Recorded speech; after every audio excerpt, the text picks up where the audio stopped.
kohta ensimmäinen. Nyt oli tässä. Onneksi tuolla on nuoret jalat tuossa.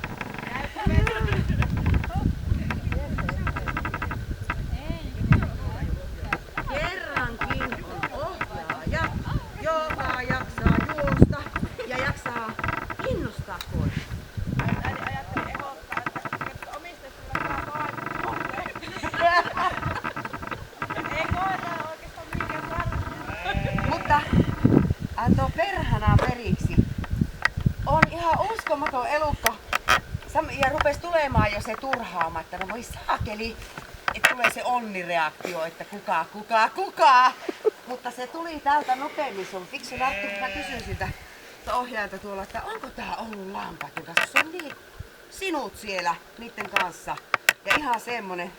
Mutta pitkään yritti pelata, että ei lähde tekemään työtä. Että tavallaan piti virittää sitten tosi paljon taas sitä. Ja niin kuin tuossakin nurkassa, kun ajettiin sitä voimallisesti taakse, niin ei meinannut siirtyä, ei millään. Ja sit rupesi tulemaan se, että no voi hitto viekö, että meenpähän jo nousi se virettila. Mut sitten pysyy kuitenkin niin kuin pataa koossa siinä korkeassakin virettilassa. Ja ei, nyt ei tarvitsisi ruveta vain jatkamaan. Nyt se tietää, se on käynyt siellä. Sillä oli koko ajan niiden niin menevien lampaiden, jotka oli kauempana. Ja no lampaat liikkuu se eessä. Sitä semmoista matalavireistä niin sivu tai tämmöistä niin sijaistoimintaa ennen kuin lähti sitten tavallaan, että no tää on luvallista. Lähtee töihin. Ja sitten se viimeinen kiekka, mikä se lähti, kun se heitti sinne taakse, että nyt mä alan tehdä töitä, niin se oli niinku kruun. Mutta ihan sikaa hyvin kannusta koiraa, koska yleisesti ottaen kun mä sanon ohjeet, että kannusta koiraa, niin se on hyvä ja se loppuu. Ja sen pitää olla kuitenkin aika pitkä kestosta, kun lähdetään nostamaan sitä koiraa. Ja semmoista, että sille ei anneta periksi ennen kuin se lähtee tarjoamaan sitä virettä. Semmoisilla koirilla, joilla on taas sitten tavallaan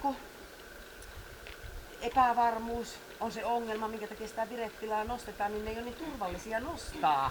Ja sitten toisaalta, kun tämän ongelma tuolla ei nimenomaan ollut epävarmuus, kun se oli koko ajan niiden kanssa ihan, että se on mitään. Mä olin aivan varma, että se on kasvanut lampaiden seassa. Tosi kiva tyyppi. Ei ole taas helppo. Ei ollenkaan. Rauhallinen varma. Kirjoita sinne, että äärimmäinen itse. Oliko täältä näin? Ai näin on kasvanut lampaita.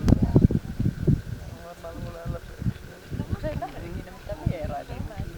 Kun ei se niistäkään, niin se kahden ja rauhallinen varma. naamaa tuuvia vielä nuoleen ja näin on niinku kaveria. Ei tänne, että sitten yksi niistä semmonen, mikä lähtee aina jahtamaan ilmaa. tehtiin sen verran töitä. Niin, eli sitäkin voi odotella, että niinku, on tuolla jossakin reunoilla ja haastaa leikkiä. Niin, en tiedä. Mä luulen vähän sen lamma. En yhtä tiedä, miten hyvää toimii. Jotta koira lähti työskentelemään.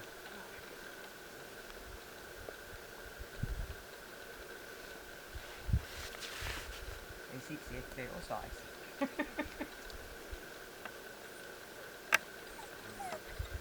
Vaan siksi,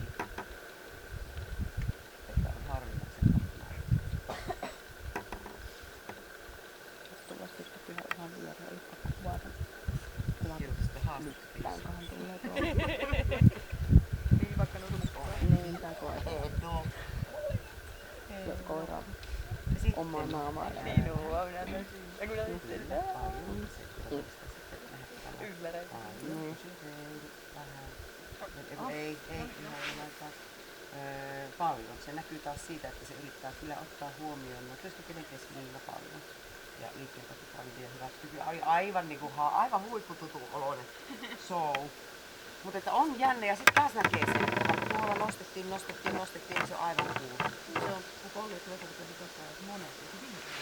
Tuollakin meinas tulla se ääni, mutta ei todellakaan, että se vaan enemmän Ja se, että siinä näkyy nyt se naartu ja uros ja se testosteroni ero tavallaan, että uros, tavallaan kun nostetaan sitä kaasua, se alkaa haastaa minua. Mutta tää onko sä nyt, että tulee se semmonen, mutta se ei kohdistu ohjaaja, eikä se kohdistu minuun, eikä se kohdistu lampaisiin. Et sillä pataa kestää nostaa sitä kaasua. Mutta sitten se on niinku tavallaan, että no onko tää nyt luvallista että tavallaan niinku sillä on niinku niin voimakas se hemorragia, että se haluaa pitää sen patansa koossa.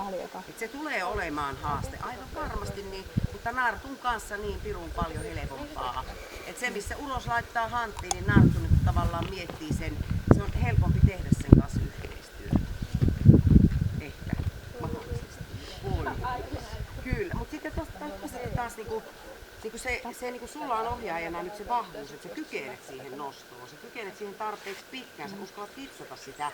Kun niin kuin mä sanoin, että tuolla vaikka mä sanoin ihan kannusta, niin se on yleensä vaan se huiu ja sit se menee. Mutta että sä uskallat lähteä, että kun sä tunnet ton koirassa, tiedät, että sä aika paljon pystyt luottamaan siihen.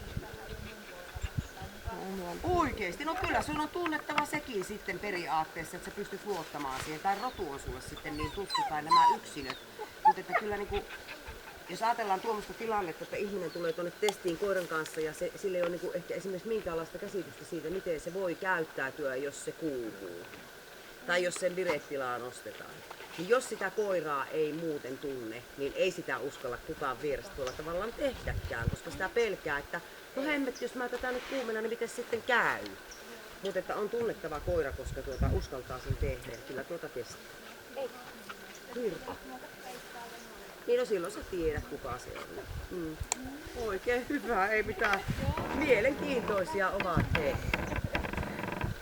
Edelleen sanoisin, että kyllä on niinku vahvimpia nyt yksilöitä ollut, mitä on nähnyt. Että vaikka eilenkin oli niitä mun mielestä niinku tosi vahvoja yksilöitä, mutta se on erilaista se vahvuus tavallaan, mitä nähtiin eilenkin. Ei. Nimenomaan se ohjaajaherkkyyden puuttuminen, se semmoinen, vaikka tuokin on reaktiivinen, sehän reagoi tuolla.